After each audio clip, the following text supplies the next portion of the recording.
जो स्टेट है वो अपने आप को चीफ जस्टिस ऑफ इंडिया से ऊपर समझता है, कानूनी प्रक्रिया में संविधान से ऊपर बना बैठा है, सीआरपीसी आईपीसी को हमेशा अनदेखा करता है और कुछ नहीं समझता। कौन से आतंकवादी है कि AK-47 तुम चला रहे हो? तुम कहां से आ गए हो यहाँ पर? पीसफुली प्रोटेस्ट करना था पूरे भारत देश की जनता के लिए कानूनी अधिकार, सबको छुड़ाया जाएगा। ये आप लोगों के सामने हमारी वारंटी है और कल ही आप लोग देखना, कल ही इसमें कोर्ट में काफी बड़े लेवल पर दलीलें रखी जाएंगी। अभी बच्चों को थोड़ा रिलीफ दिला दें दो, उसके बाद अगला नंबर उन्हीं का है, आप चिंता मत करिए। E20 को हटाया जाएगा, हर नोजलों में पूरा प्योर जो ऑयल होता है वो मिलना चाहिए और धर्मेंद्र प्रधान को इस समय पर कोई भी मंत्रालय न दिया जाए और पार्लियामेंट से बाहर किया जाए, उनको बाहर का रास्ता दिखाया। बता रहे हैं इस प्रकार से हुआ तो उस न DCP को बख्शा जाएगा न उस स्टेट के DGP को बख्शा जाएगा। इस चीज को खुलेआम मैं बोल रहा हूँ। दोस्तों, आज जिस प्रकार से सुप्रीम कोर्ट में ये जो भारत देश का जंतर मंतर में विभिन्न बच्चों को लेकर के अब पूरे भारत देश के लगभग 33 जिलों में अलग अलग प्रकार से जो आंदोलन हो रहे थे उसकी सुनवाई आज स्टार्ट हो गई और सुप्रीम कोर्ट के चीफ जस्टिस ऑफ इंडिया ने उन विभिन्न पिटीशनों को भी लिया, जिसमें हमारी भी पिटीशन थी और जो हमने लेटर पिटीशन दिया था, आप लोगों को पता है लेटर पिटीशन, उसके साथ में पिटीशन को भी सबको उन्होंने कल सुनवाई के लिए रख लिया है।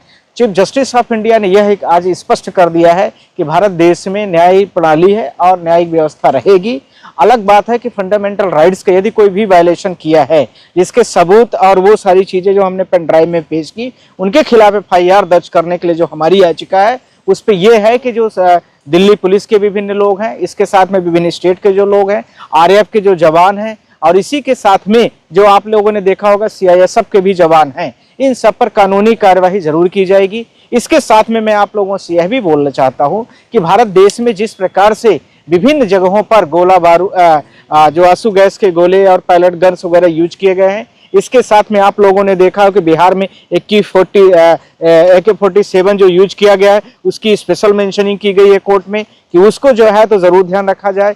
इसके साथ में आपने देखा है कि दिल्ली में भी बहुत तरह के जिस प्रकार से चीजों का यूज किया गया है वह भी पूरी तरीके से बच्चों के खिलाफ में, और RAF के जवानों की तब बुलाई हो जाती है जब भारत देश में पुलिस प्रशासनिक व्यवस्था कम हो जाती है या उनको कंट्रोल में वो सारी चीजें नहीं आ रही है या अत्यधिक बल की प्रयोग की आवश्यकता पड़ती है, तब ये सब चीजें होती हैं। मुझे लगता है कि honourable chief justice of India ने सब चीजों को लेते हुए और यह स्पष्ट कर दिया है कि कोई भी व्यक्ति इस प्रकार से आपराधिक प्रकरण करता है तो उनके खिलाफ में सख्त कार्रवाई की जाएगी। साथ ही साथ में आप लोगों को पता हो कि गाजियाबाद का एक लड़का जो जंतर मंतर में आए हुए थे बच्चे, उनको भी टैग किया गया, तो उस पर भी बात की गई है और इसके खिलाफ में कल से भी सारी चीजें थी। हम लोगों ने भी ट्वीट करके बोला था कि यदि दिल्ली पुलिस या फिर इसके साथ में यूपी पुलिस इसमें कार्रवाई नहीं करती है तो हम लोग कल मेंशनिंग में इन सब मुद्दों को उठाएंगे। साथ ही साथ में बिहार में जो बल जो AK-47 चला रहा था उसके बारे में भी हम लोगों ने बोला हुआ था। हमने तो खासकर बोला था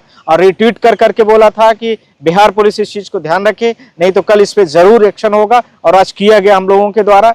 अब सवाल यह है कि किन किन व्यक्तियों पर कितना कितना अपराध कायमी कराई जाती है और जिन DCP हो या कोई भी व्यक्ति कंसर्न बड़ा ऑफिसर हो, RAF का हो या फिर CISF का हो या कोई भी व्यक्ति रहा होगा, उसके खिलाफ पर सख्त कार्रवाइयों के लिए हम लोग खड़े हैं और डटे हैं और भारत के भविष्य के साथ में कोई भी समझौता नहीं किया जाएगा, चाहे कोई भी क्यों न खड़ा हो।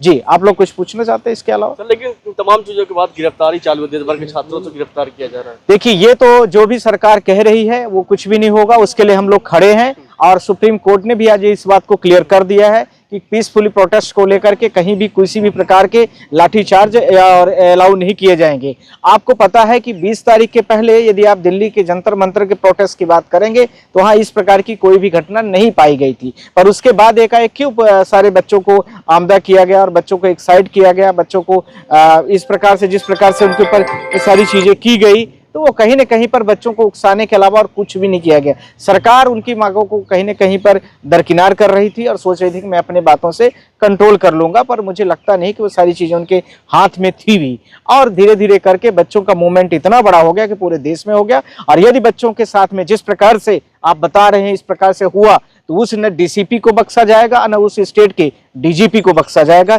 इस चीज को खुलेआम मैं बोल रहा हूँ, इस चीज को ध्यान रखा जाए क्योंकि हमारी पिटीशन में सारे स्टेट उसमें पार्टी हैं और कल सारे स्टेट पूरे प्रेजेंट होंगे, चाहे कोई भी स्टेट हो। स्टेट ऑफ यूपी का चीफ सेक्रेटरी, उसका DGP, Delhi chief police commissioner, उसके साथ में चीफ सेक्रेटरी, ऐसे ही भारत देश के 30 राज्य हैं और 30 राज्यों के चीफ सेक्रेटरी और डीजीपीओं को कल सबको तलब किया जाएगा।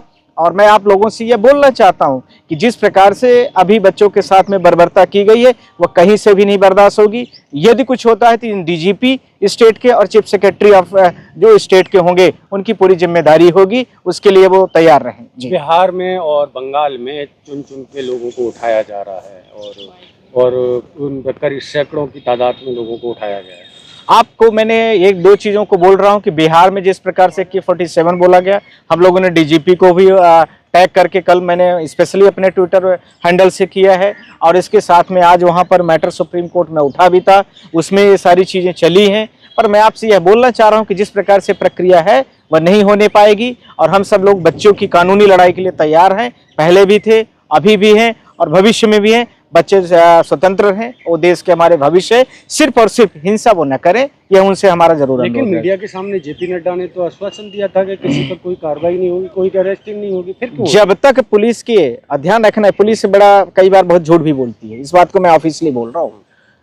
जब तक आपको कागज में ये सारी चीजें कि so and so FIR number, so and so FIR number, so and so बच्चे नंबरों को मैं अपनी केस को वो खारिजी ले रहा हूँ, तो खारिजी होती है, खात्मा होती है, तो बड़े टेक्निकल वर्ड होते हैं, ध्यान रखना। तो इसमें जो स्टेट का पुलिस होगा, यहाँ से अभियोजन पक्ष जो होता है, अभियोजन का मतलब प्रोसिक्यूशन, हर पुलिस स्टेशनों में वो आपने देखा होगा या हर कोर्टों में होगा, तो प्रोसिक्यूशन के पहले SHO उसमें कंसर्न रिपोर्ट लगाती है कि इसमें ऐसा किया गया या सरकार लगाती, फिर प्रोसिक्यूशन का जो ऑफिसर होगा स्टेट प्रोसिक्यूशन को भेजेगा। तो इस स्टेट का मतलब वो दिल्ली सरकार का जो लॉ मिनिस्ट्री होगी, वहाँ का जो पूरी स्टेट का हेड होगा, वो उसके बाद में उसमें सिग्नेचर होगी। वह प्रक्रिया ऐसा नहीं है कि एक ही दिन में पूरी हो जाती, उसमें थोड़ा टाइम लगता है। इस बात को मुझे कोई जो ऑनेस्टी है उसमें कहने में बुराई नहीं है। बिहार और बंगाल में लोगों के चेहरे और वो चीजें पब्लिकली किए गए हैं पुलिस के द्वारा। नहीं तो क्या चेहरे पब्लिक किए जा रहे हैं? इनको अरेस्ट किया जाए। अरे तो वो करे ना, उनको हम लोग भी तो लेके आएंगे। उनको कौन सा उनके पर 302 का गुना है? कौन से आतंकवादी है? AK-47 तुम चला रहे हो?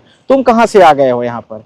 पीसफुली प्रोटेस्ट करना तो पूरे भारत देश की जनता के लिए कानूनी अधिकार है, फंडामेंटल राइट से पूरा दिया गया है। उज्जवल भुइयां जो है यहाँ पे जज हैं, उन्होंने बहुत अच्छी बात कही है कि जो है किसी को आप छात्र को जेल में नहीं रख सकते 1 महीने तक। ये इन सब का असर पड़ेगा, सुप्रीम कोर्ट का मूड जो लग रहा है। नो डाउट असर पड़ेगा। और इस समय पर भारत देश का जो स्टेट है वो अपने आप को चीफ जस्टिस ऑफ इंडिया से ऊपर समझता है, कानूनी प्रक्रिया में संविधान से ऊपर बना बैठा है, CRPC IPC को हमेशा देखा करता है और कुछ नहीं समझता है। इसलिए ये जो प्रक्रियाएं चल रही है उसका प्रमुख कारण यही है और कोई भी कारण नहीं है। अब सारे वकील भी इकट्ठा हो रहे हैं पूरे देश के। जिस प्रकार से आपने युवाओं को देखा है कि किस प्रकार से उन्होंने एक्शन लिया है, इसी प्रकार से युवाओं के साथ में हम लोग भी खड़े हैं। उनके साथ कोई अन्याय नहीं होनी चाहिए। हाँ, बस एक शर्त इनकी है कि हिंसा नहीं होनी चाहिए कहीं पर, ये ध्यान रखना। धर्मेंद्र प्रधान के इस्तीफे के बाद सर प्रहलाद जोशी को जो बनाया गया है, क्या लग रहा है इससे अब कहीं ना कहीं सरकार कहीं ना कहीं कमजोर हो गई है? जिस तरीके से संसद में भी हंगामा चल रहा है इस चीज को लेकर के कि देखिए, एक व्यक्ति किसी भी आरोपी को ये इस पद से हटा करके उस कुर्सी में बैठा दो तो ये कहाँ का भला है? मुझे लगता है कि ये सही नहीं होगा और धर्मेंद्र प्रधान को इस समय पर कोई भी मंत्रालय न दिया जाए और पार्लियामेंट से बाहर किया जाए, उनको बाहर का रास्ता दिखाया जाए। और इसी प्रकार से विभिन्न और भी जो लोग हैं, यदि वो आपराधिक किस्म के हैं तो आपने देखा होगा कि जब पार्लियामेंट या MPs का जो फार्म भरा जाता है उसमें क्लॉज स्पष्ट लिखा रहता है और उस क्लॉज के आधार पर इन्होंने अपनी गलती को खुद माना है कि धर्मेंद्र प्रधान ने कि उनसे गलतियां हुई हैं। इसलिए भी सब चीज़ों को मान के हम लोग यही मानेंगे कि धर्मेंद्र प्रधान जो है तो अब दोबारा कोई मंत्रालय नहीं आए उनके पास और नेक्स्ट टाइम पर जो अगला मंत्री इस प्रकार से करप्शन करे तो उसको भी साइड का रास्ता जनता दिखाए, बच्चे दिखाएं और आप सबके माध्यम से उनको कवरेज किया जाए और सही को सही कहा जाए, गलत को गलत कहा जाए। किसी पार्टी के यहाँ सर्वे सर्वा नहीं है, चाहे कोई भी। ध्यान रखना, यहाँ पर देश सर्वे सर्वा है और देश सबके लिए प्रमुख है। पार्टियां आएंगी और चली जाएंगी। अगला नंबर क्या लगता है सर? इथेनॉल वाला जो मामला आपने भी यहाँ पे सुप्रीम कोर्ट में फाइल किया हुआ है, क्या लग रहा है इसमें बड़ा कुछ होने वाला है? अभी बच्चों को थोड़ा रिलीफ दिला दें दो, उसके बाद अगला नंबर उन्हीं का है। आप चिंता मत करिए। E20 गडकरी से हमसे क्या लेना दे, दूसरा मंत्री बन जाएगा। E20 है कि नहीं? E20 को हटाया जाएगा।